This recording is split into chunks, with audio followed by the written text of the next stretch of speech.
Hello, I'm Dr. Teresa Smith, Dr. Taz. Welcome to Reclaiming Your Voice. This is a limited vertical series centered on identity, authorship, and what it means to reclaim who you are after your voice has been shaped, muted, or managed by systems, roles, or expectation. This series is not about finding something new. It's about restoring what already belonged to you. Across these conversations, we explore how your voice is formed, how it's suppressed, and reclaimed with clarity, courage, and purpose. Today, I'm joined by Dr. Velma Bagby, whose works directly speaks to identity recovery, creative expression, and spiritual restoration in real life. So, wherever you're listening from, take a breath, settle in, and let us talk about what it means to reclaim your voice. We know silence has consequences: emotional, creative, physical, spiritual, corporate laryngitis, and the cost of silence is what we got to look at. So, Dr. Velma, oh, she done, God, she ready for y'all now. What happens when people suppress their voice too long? I thought you were going to go with why do they suppress it? We can go there. There are different reasons people suppress their voice. Sometimes it's in a relationship and you're not allowed. Sometimes it's on your job and therefore you must represent the brand of the job. Sometimes it's your ethnicity and your voice is not welcomed in certain environments. Other times you're in a family and there's certain ones that rise to the top and are identified as the ones that can speak, but not you.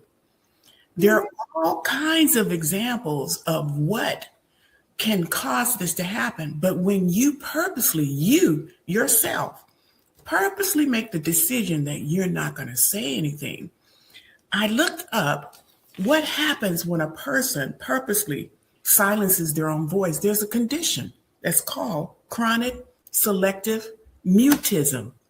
So you're not mute, but you purposely mute yourself. And it says that when a person does this and they remain in this state for years, guess what happens?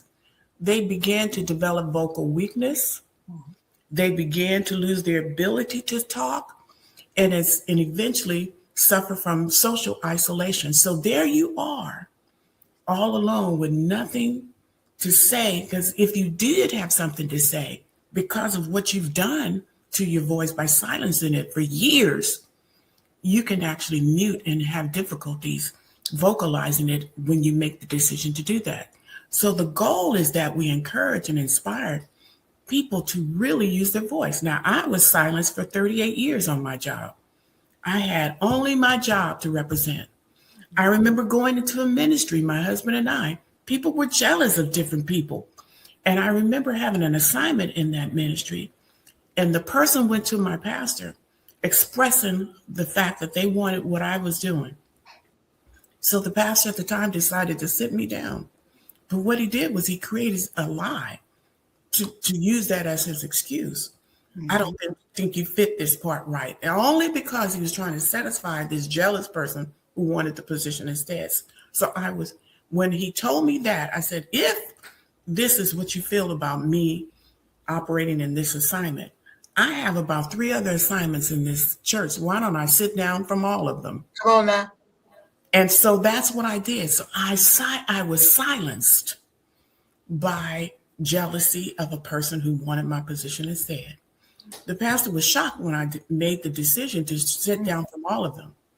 My husband had a fit and had a private conversation with the pastor about having conversations with his wife without him being present ever again.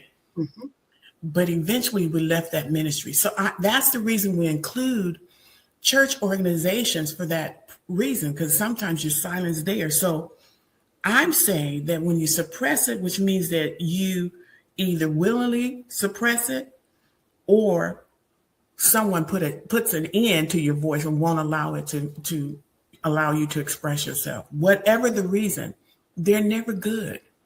They're never good reasons, because your voice is intended to be spoken. There's always people out there in the audience. And I was taught there are people so connected to you, they won't change what they're doing, or they won't be inspired to do what they need to do until they hear from you. And that's every person has this group of people waiting on them. And so when I'm reminded of that, that prevents me and keeps me from shutting down. I'm right now trying to think of, okay, I got to bring back my dating relationship stuff. Where am I going to put it? And what's the best platform? And I decided on a particular platform, I got to start bringing that out, because that, for me, on one particular platform, just blew up. Mm-hmm. And so again, I'm hope I'm inspiring someone. Don't sit on it, because your voice is intended to touch someone that nobody else can but you. Now, Dr. Velma, you've given us a couple good examples about this, the suppression of the voice. Now, I want to go back a moment just for the audience. When we say the phrase corporate laryngitis, what are you really talking about? What does that mean in real terms? Because you gave us a good example, but help us to understand, what does that mean in real life? Real life, it means when you work for a business and they're paying your salary, they have hired you to do a job for them, which means that your job should always represent them, their brand, their message, their messaging, their marketing, whatever your assignment is, you represent them. It's not your personal opinion when you're talking to a customer for that company. It's the company's opinion. It's not your personal opinion when you're writing letters on their behalf. It has to be their language and what they want you to communicate in it.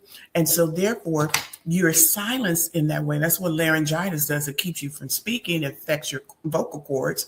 And so you cannot speak. So when it's corporate laryngitis, it means that whatever that organization is that you're serving or working for, you must represent their voice and their voice only. You don't get to talk and express your own personal feelings. So you have to keep your emotions and everything out of it. It's exactly what they ask you to do.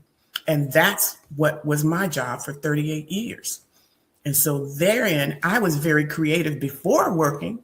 I was very creative outside of the job before I got that. It was just who I was. But while I was there for 38 years, all of that was shut down because I couldn't use any of that on the job.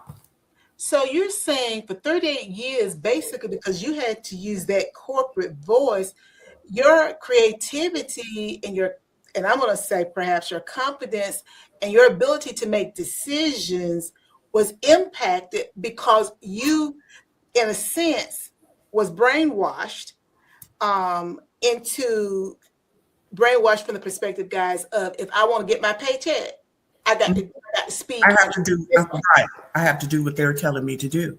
The only thing that I found was I had to find creative ways to keep myself satisfied. I mean, yeah, if I had to design a program or create a training package, because we've got this new program that's coming out and all the employees need to be trained on what to do. So I had to create that.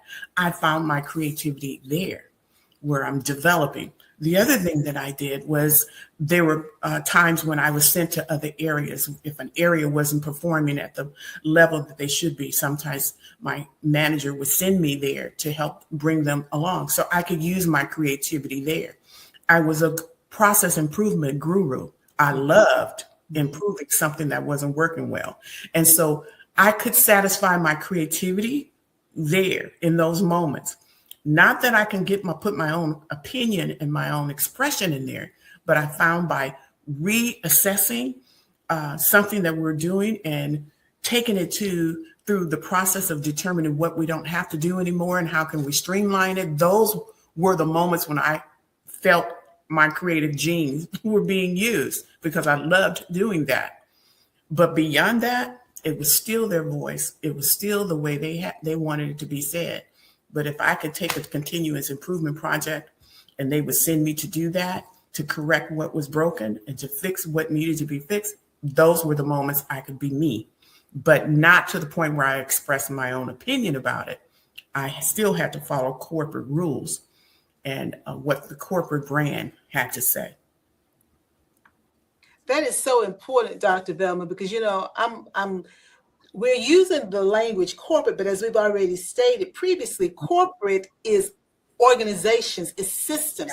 Yeah. So whether it's your 9 to 5 job, or Yeah. we're talking our families, we're talking the relationships that we're in, personal, romantic relationships, our friend relationships, our churches, our sororities, That's right. everything is a corporate system, because there's protocol about how you act in your family, depending upon where you are in the birth order, and maybe how much money you got, and what you've done in life, because you get they would say, the kids would say street creds, but you get clout, you get privilege based on what your status is. And so then you know how to govern yourself.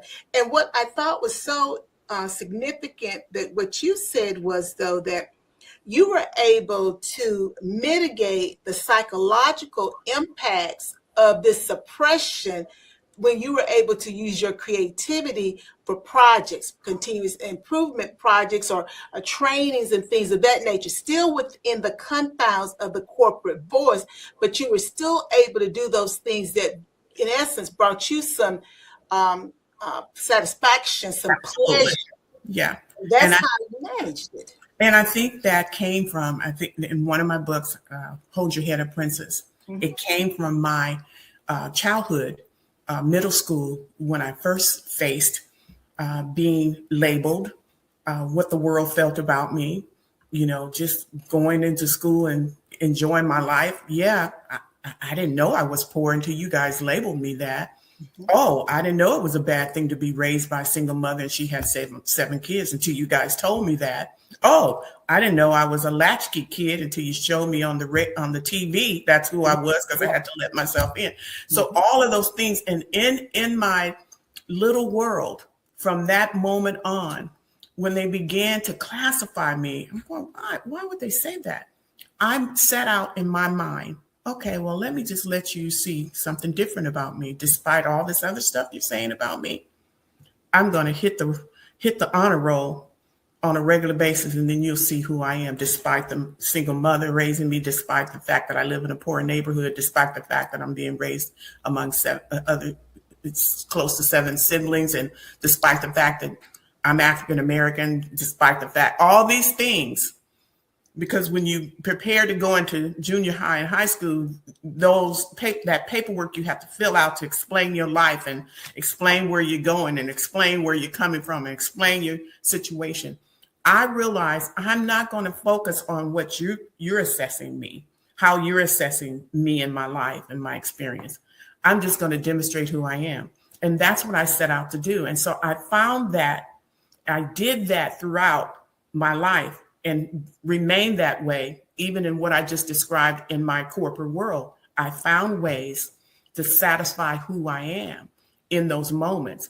And they actually found value in what I did, because I said they began to call me the continuous improvement guru. So if there was a problem anywhere in one of the areas, send Velma. Velma handled it. Velma can fix it. And so that's what happened in junior high. Same thing. Continue to get that kind of misconception about me, because the world had its own view of who African Americans were. And then my very first job, my goal was to get off of my mother's payroll. And I wanted to go to work first, go to school at night. So I got my first job working for that same government, state of California, and got my first job as a secretary, because I set out to do that. In high school, took 2 years of stenography. So I still know stenography by hand. Took all the business courses I needed, because we had all of that in high school, so that I can go right into a job. I got that job. And what happens as a secretary, the other 2 secretaries weren't of the same ethnicity. So they decided to partner up and see how many bad things they could say about me, until I got my first probationary report. And it said that you walk through the office too haughty and proud. That was from them. And my supervisor told me that, and just almost broke my heart. I'm going, I worked so hard around here. I said, you know what? I'm just going to change your perception of me. And so I set out to learn every equipment in the building, how to fix it, how to repair it, what it needed when it wasn't functioning right, until finally, whose name was on everybody's voice mouth in the building. Get Velma. She can do it. Oh, Velma knows how to fix it until the two change their mind. And here's what happened. Here's what God will do. I rose to the top as the deputy administrator over years, got that job. And so now I'm not working in the office. I'm overseeing the offices. So I get to come back down I was working in Sacramento, come back down for a meeting. And who comes to the door to greet me, to take me into the meeting? But one of those secretaries who's now just a staff member. Her eyes bucked. She wasn't sure what I was going to say. And I did not satisfy her with anything that I said. Hey, how are you doing? How's it going? I'm glad I made it to the meeting, blah, blah, blah. Can you show me where the meeting is, blah, blah. It's good to see you. Mm-hmm. She almost fell out. Yes. So I said, I'm not going to do that. I'm not going to let those kind of things delay me or postpone me or silence me, in the sense that the creativity of that side of you that you are good at doesn't have to be silenced. You may not be able to say specifically what you feel about a situation or express it in writing or even verbally, but you can demonstrate who you are, even with being silenced. And that's the point I'm trying to make. So I trained myself to do that from middle school throughout my life. That's what I've done. Even when my voice was silenced, I learned to show my creativity in another way. You know, Dr. Velma, that's so powerful. I'm gonna say, Lord help me, because she laughed and said, I don't know. This is how Dr. Velma is got.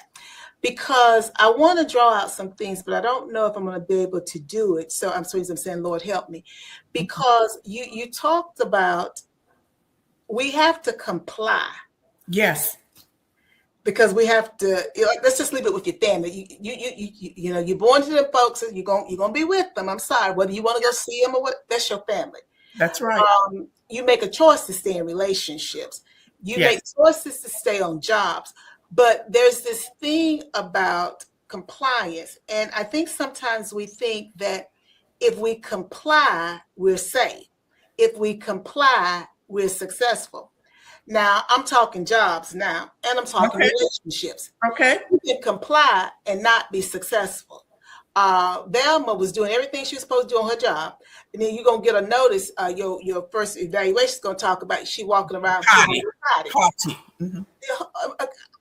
I didn't know how our walk was supposed to be, what we was evaluating. I thought we was evaluating my actual performance, doing the work that I'm supposed to do. But she didn't let that stop her, because even then, that was an attack against identity. Yes. That was, again, to begin to silence the voice, because voice and identity go hand in hand. Mm-hmm. Then you talked about when you was in middle school, and I didn't know I was poor. I didn't know I was a latchkey kid. I didn't know it meant something bad because I was being raised by a single mom. Well, no, we don't know that. I didn't know being African American meant that I was less than. No, I didn't know that until you told me that. You said that. Mm-hmm. And then I got a choice. Am I going to accept that or not? Well, this is about my identity, so we know I'm not going to accept that, because I understand that there's purpose with everybody that's born, because you already talked about that, Velma, and the fact that your voice, there are people who are waiting for your creativity in this area. So I'm not going to let you put me, it's like Dear Dirty Dance. You're not going to put baby in a corner, because nobody puts baby in a corner. I'm going to come out of that corner, and I'm going to fight to reclaim my voice. And then when I thought about, that's how we have to overcome those psychological effects of the silence and the filtering of who we can be. Because if you had given into that, they said I'm too haughty, but no, your thing was, okay, so it's nice to know y'all think I'm too haughty. Well, I'm gonna go about doing my job a different way. I'm gonna learn everything I can. And in a movie, in a series years ago, is FX Damages. Glenn Close, and I want to say it's Rose Brand. I'm probably mispronouncing her name. But anyway, at one point, the character says, learn everything you can and get out. I've never forgotten that. Because again, as I get older, I understand why you have to get out, because they're only going to let you learn so much. Right. And then at some point, if you're still there, the only thing to do is to silence you. Because now I got to remove your identity from you in order to keep you at a certain level. Now, some people would say, Taza, you talk about being on the plantation. Well, all of us on the plantation. Now, I can do sci-fi right now, but I won't. But y'all can take plantation to be anything you want it to be. It doesn't mean necessarily just slavery. Everybody in the plantation. Yeah. Now, again, they got to keep me in a certain place on the plantation. So, then I think about what you were getting at too about the relationships, because suppression can show up in relationships and in leadership roles. And if you had not understood who you were and whose you were, because now we're going to go back to when the pastor said, I'm going to have to sit you down from that one little spot. Oh, that's okay. So if you want to sit me down from that, I just sit down from everything. Because you see, my thing is, because I'm Miss Glory down. If I ain't good enough to do that, baby, I ain't good enough to do none of this stuff. You're not going to work me like I'm a, oh God, he's just so good. He catches me sometimes. Now, Jay, you know what I was about to say. You just can't work me like I'm a mule. You can't work me like I'm a mule all the time and think I'm okay with it. Like I don't understand what you're doing. So basically, because somebody else that you want to be in their good graces, because you rather be deceived in order to be received. That's that Dennis Perkins thing that I was talking about in the last episode. You'd rather be deceived so you can be received. So pastor wanted to be received, and in that woman's good graces, I'm gonna tell a lie, sit Velma down. But right. Down for that because that woman won't that. Well, no, Velma said I just sit down for everything, and we can just call it a day. Again, psychological warfare. Dennis and I talked about that too in Faith Matters. It's a psychological, it's a psych op, as he was referring to. It's a psychological warfare that's at play when people take your voice. I don't care who took it. Yeah, laying in the bed with you could have took your voice, baby. Right. It's an operation that's taking place. And so, Velma, you've talked about how you were able very early in middle school, how people would try to take your voice and put you on a shelf and say, this is all that you can be. And when you then brought it full circle, I got to come back to that meeting, then you brought it full circle. In that leadership role, that deputy leadership role, that Black woman, who my little notes, y'all know I can't read my notes, but I'll be halfway making that Black woman who was a latchkey kid raised by a single mother who had about 7 kids. Poor neighborhood. She halted, and I got to admit her for the meeting. That's that same woman. They tell me you see her make your enemies your footstool. Now that's a good example of that. That's right. Good example. Right. He did that. So now them. Goodness gracious, you just be laying down so much for the audience. I be trying to help them to see what you're saying. See, they not getting it like I'm getting it. Oh, you getting it, really. I just want to go back to something. Go ahead. The haughtiness came from the manner in which I walked through the office. I walked through the office with my head up. Head up. Come on here. All because my mother told us, walk with your head up unless you have something to be ashamed of. So I've always practiced. My head would be elevated just a little bit. Yeah. It wasn't about arrogance or being haughty. It was just about being taught. Don't hold your head down unless you have something to be ashamed of. And so that was what I was doing at the time. And I wanted to also go back to when we talked about suppressing our voice. Even in a marriage or relationship, there's a difference between suppressing your voice and showing grace. I voluntarily, because right now I need to show you some grace. So I just wanted to go back to those 2 little points. Yeah, why you want to bring that point out? Lord Jesus, help us somebody. Now, in the South, because I'm Southern, and I know you have some Southern roots. Yeah, we were taught that you walk with your head up. It has nothing to do with anybody else. It doesn't mean you're better than other people. Well, let me say that differently. I can't say everybody will. I was taught that you walk with your head up. And I can tell you, I got some backlash from that. And I never really thought much about it until just now. Because I guess for other people, maybe they weren't taught to do that. No. But I was taught you don't walk around with your head down. But somebody said to my mother many moons ago, I've heard her say it, They said to her, your head is so far up in the air, you know when it's raining before anybody else. Oh, But wow. Mama was raised by a grandmama, Miss Laney. Because sometimes I say I was Miss Laney's granddaughter. Those are days that I'd be really on it. Grandmama was a different sort of woman. That's who the mama says are things from my grandmother. But that's what she taught my mother. Well, that got passed down to me. It didn't mean that I thought I was better than everybody else. That's my upbringing. Not at all. That's how, probably from my grandmother's mindset and from her day, because as I always tell grandmother, like I knew her mother. Her mother died before she graduated from high school, but I just feel like I know grandma better than mama sometimes. Right. Grandmama grew up in a time where people, I have to say this politically correct, they were striving for better. And it meant a whole lot to them. Education, the ability to achieve things. Your kids were presented well because they understood, like elementary teachers used to tell me, oh, we know what your home life is like by how you act. Well, I never forgot that. Well, they won't say that to me. They didn't make these little statements in class, So I was listening to them because they said to me, oh, they are making their expectations about me are based upon my behavior. So my parents sent me to school and they told me how I was going to behave.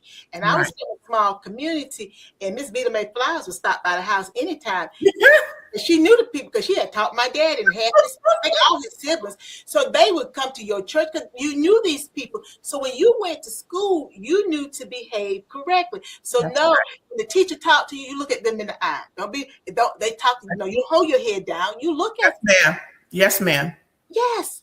So again, it's amazing how manners that we were taught to have and how to interact with people can be used against us when it's contrary to what that culture accepts. Yeah. Now, guys, that we can't go no further on that because that's not. I just want you to know I was raised by Southern mother, who's my grandmother from the South too. So that trickle down effect, like you're saying, came from them. And they knew that it was important based upon the world that they grew up in. And it's so sad that sometimes what was instilled in us, people try to make it appear as if there's something wrong with that. But that's still feel better. To make them feel better, that's still the enemy coming to us, that deceiving. We're back to Genesis again. I tell you, we can't get out. Y'all, Genesis is something. You can't get away from it. Because it's still that deceiving, that subtleness of trying to take our voice from us, take our voice from us. So, Dr. Velma, let me try to move on because we can stay on that for a minute.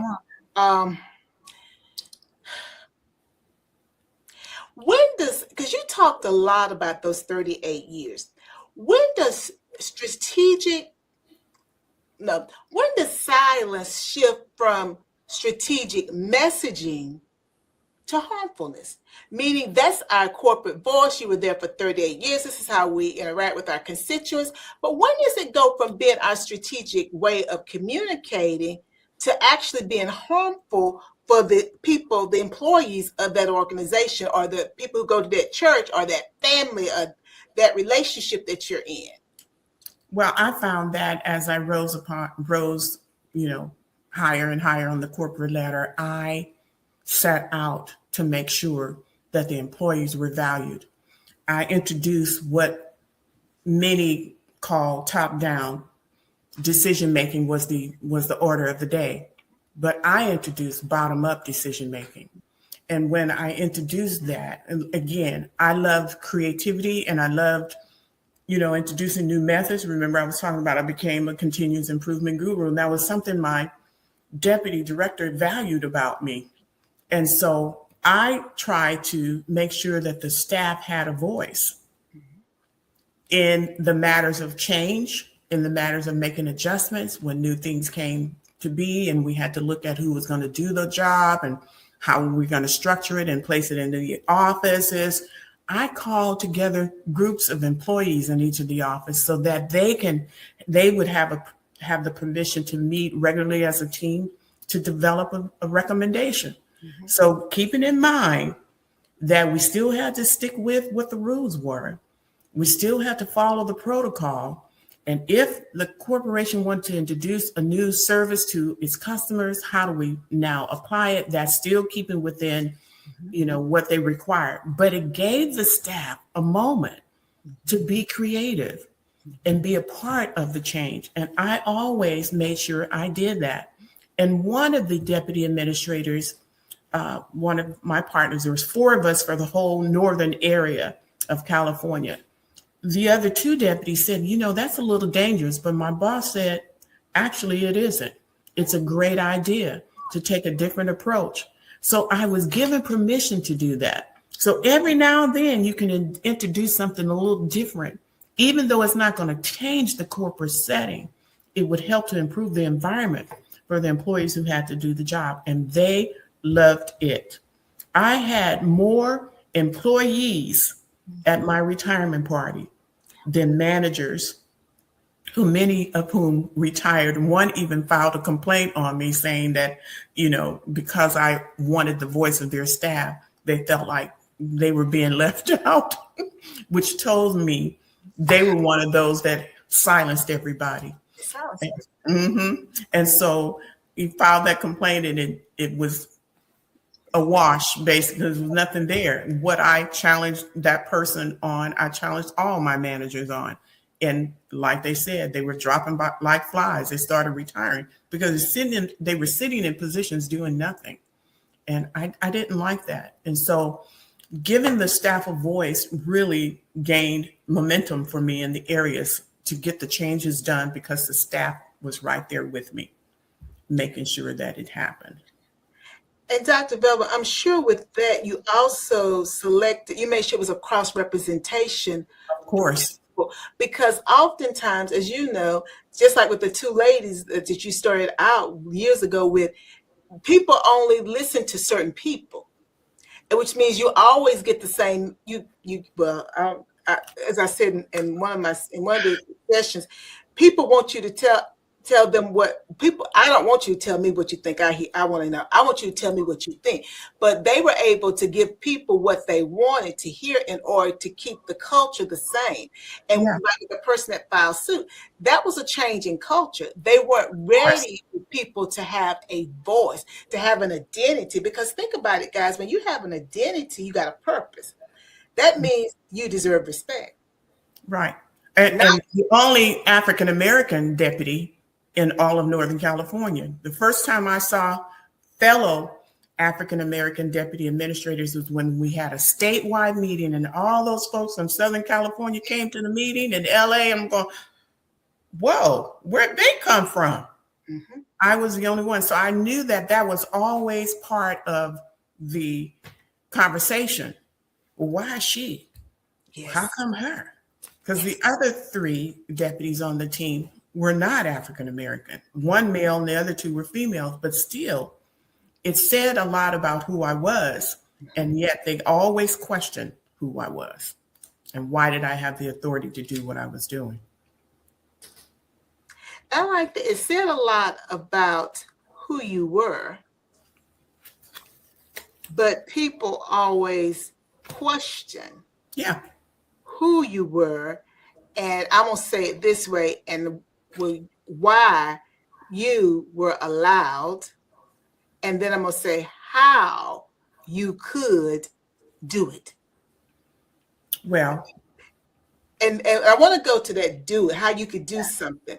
Yeah. Because sometimes folks, and you tell me, Dr. Velma, because this is your area, sometimes people try to silence us, as you talked about earlier with the jealousy with the lady, but sometimes people try to silence us because they see even sometimes things that we don't even see yet, that we haven't recognized in ourselves. Yeah. They see the gifting, they see the talent, they see how you're different and how that difference is received. And instead of working with you, for the common good of everybody, they will suppress you. Ooh, but I'm here to tell you today, bring this to a close. I'm here to tell you today that no devil in hell can suppress what God has put in you. No. If God put it in you, he's going to bring it out of you. And Yeah. he's going to bring it out in ways that those who wanted to suppress it will never be able to imitate, because he cannot be imitated. He is the God who makes everything uniquely, and he qualifies us.